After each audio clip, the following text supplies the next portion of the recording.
What's going on, guys? Duo Bros here today. Good job! We saved PewDiePie one more day. Can we keep it up? I think so. I think it's really great and amazing how we all can come together for one person, especially when that person has been such a big figure for so long. It's just amazing. It's just amazing the support he has.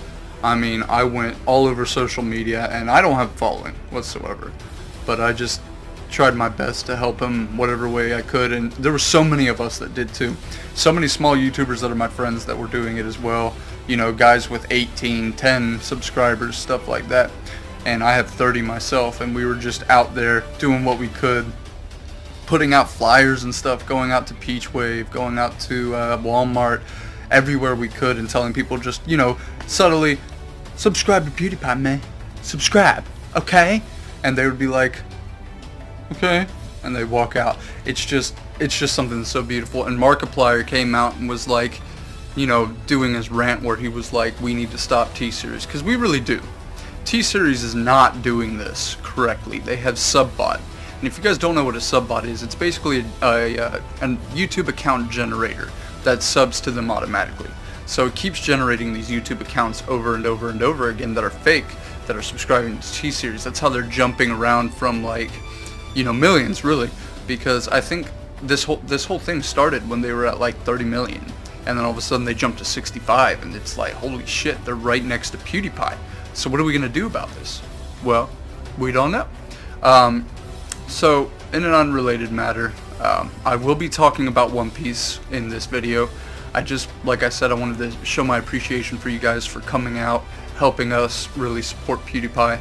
He doesn't even know who we are, so it doesn't matter, but we love him because, speaking from experience, when I was a kid, I used to watch him, you know, when I was 12 years old, and he was funny back then. You know, he'd play Happy Wheels, and we'd be like, oh, that's awesome! Woo!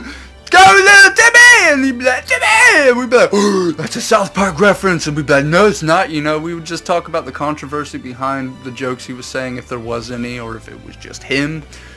And that was kind of the beautiful thing about what PewDiePie did. You know, it wasn't revolutionary. He was just so likable. Or maybe he was revolutionary. I don't know. What do you guys think? Comment below.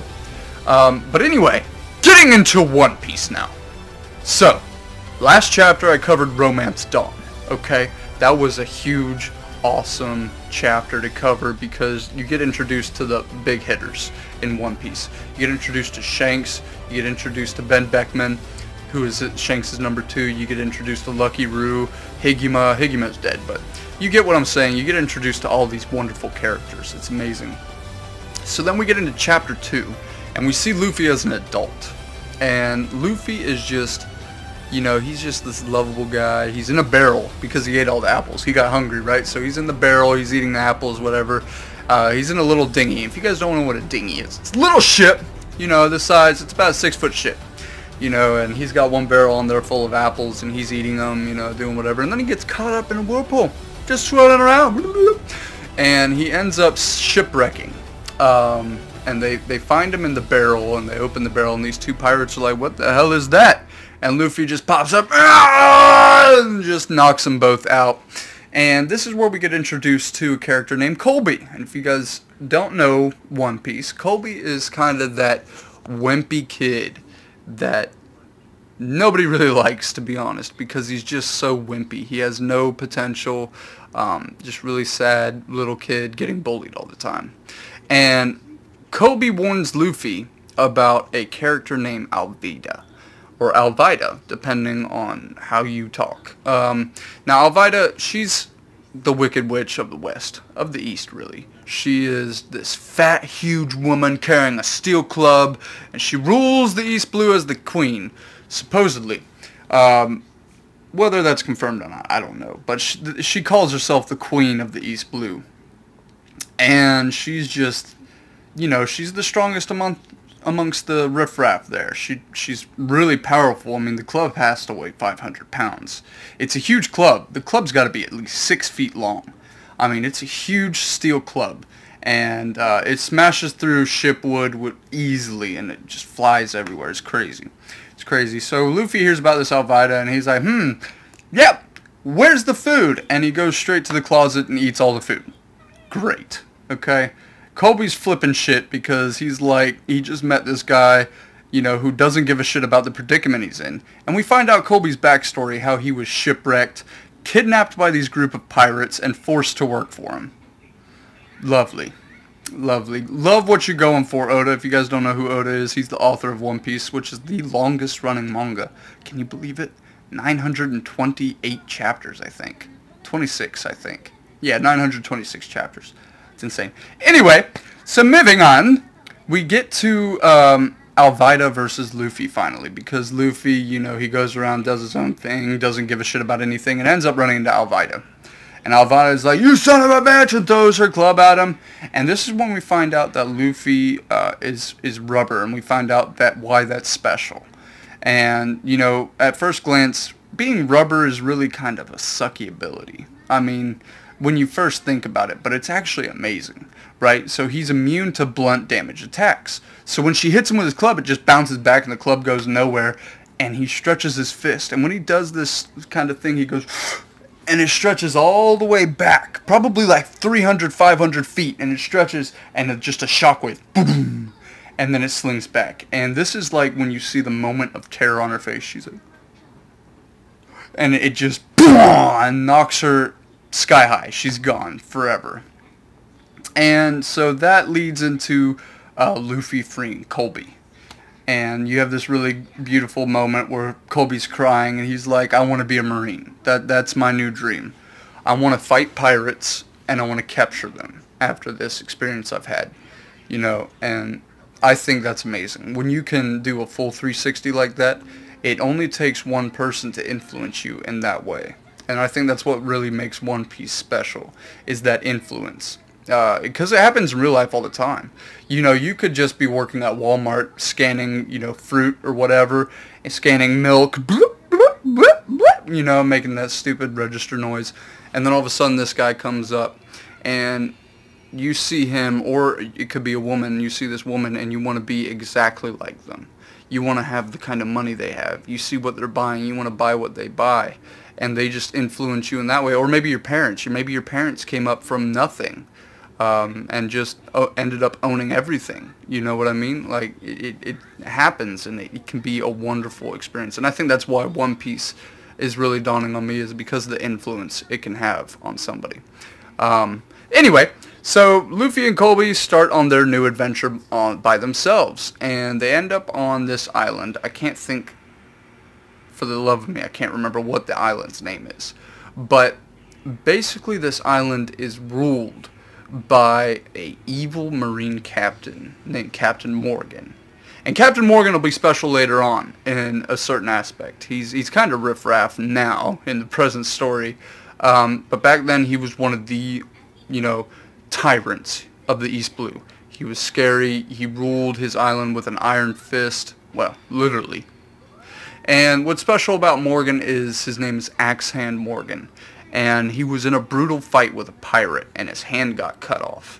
So what he did was he bolted an axe to it, and also broke his jaw, so he has got a steel jaw. It's a really cool design for a character. But he captured a guy named Ronora Zoro, and I probably butchered his first name. I've heard it a million times, I still can't say it.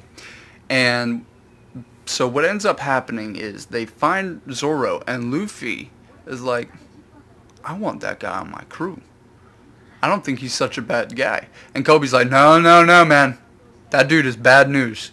You get that guy on your crew, you're going to be wanted forever." And we find out a little bit of Zoro's backstory. He was a pirate hunter, and he's killed so many pirates for money. That's what he did. He was a bounty hunter. And, you know, what's really interesting about the One Piece stories, we don't get a lot of strong bounty hunters, but Zoro was a bounty hunter. And if he had continued to be a bounty hunter, he would have been probably the strongest bounty hunter. Because I think right now he can really go toe-to-toe with Mihawk. I really do. I'm not one of those people who's optimistic about Mihawk dueling Zoro. I think that's already happened in the time skip. I think we're far beyond that point. Zoro's pretty much one-shotted every character up until this point. So to think that he's going to duel Mihawk is just I'm not into it at all. So they meet Zoro. Zoro's tied up. A little girl comes out to feed Zoro because he's been starving for weeks. I think he had to stay tied up for 31 days or something like that by Captain Morgan's son. And what happened there was they were in a bar, and Zoro's there drinking or whatever, and the son had this dog, and he's showing off his dog or whatever, and the dog's barking around, and this little girl comes up, and I think she hits the dog. I don't remember. It's been years, guys. But she runs up, she hits the dog, and Helmeppo gets mad and almost caps the little girl, and that's where Zoro comes up. He basically knocks out the dog and points a sword at Helmeppo, and he's like, I'll take her place. So Zoro's a real honorable guy. He saved the little girl. The little girl runs out into the courtyard to feed Zoro, where Zoro's kept prisoner. And Helmeppo walks out just at the same time. This girl has horrible luck. And this Marine guy comes and he grabs her and throws her over the wall. And he doesn't want to. This Marine's a good Marine. Don't think all Marines are bad, because they're not, okay? Pirates are pretty bad. Just saying. But she, she survives. Luffy catches her or whatever, and it's all good. So Luffy decides he's going to free Zoro. What ends up happening next, I'll let you guys know. But that ends this video, guys. Don't forget to like and subscribe. Let me know what you think. Comment on what you want me to do. I'm going to be doing more talk videos like this. I tried gaming commentary, but I'm going to save that a little bit later when I have more equipment to really edit, so it's more entertaining, because I feel like right now where I'm at, there's only so much I can do. And that's not to say, that's not an excuse as to what my content is currently. That's more as an advertisement for what's to come. But alright, guys, I love you all. Take it easy. Dua bros. Signing out.